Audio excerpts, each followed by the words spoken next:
Thank you, Professor. I am such an admirer of your work in mapping and geography and demographics. And you are an expert, and you have followed this, and we've heard from other experts today. And I guess I want to simplify it a little bit. Couldn't we do this pretty easily if we wanted to? Couldn't we actually come up with, between census data and the great new computer mapping skills that some of us have, couldn't we actually come up with fair, independent district lines for the state of New York without really having to have chaos and craziness and potentially lawsuits?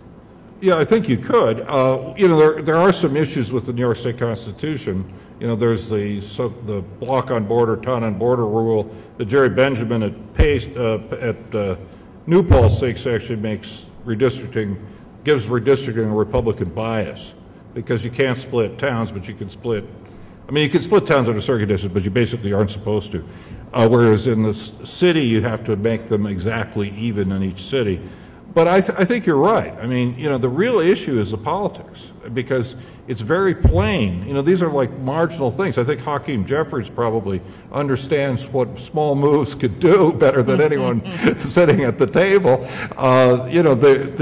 It's like they look like they're small, but they have huge effects. And so I think that that's absolutely right. And it's very difficult to come up with sort of universal principles on redistricting, because there's always, there's a pull and tug. But I think what you do need is you need to have, you don't want to have people have too much hands-on. In other words, I think a plan that comes out that's an up or down vote, that's probably a reasonably compromised plan, it would probably go through.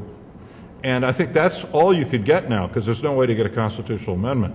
And so I really would hope that happens, because then I don't think we would have the chaos. This time I think we're really headed for chaos. Thank you. Thank you very much, Professor, for your testimony this afternoon, and we really appreciate your help. Okay. Thank you. I'll leave this material so you can, I'll give it to you. You can. Thank you very much, Professor.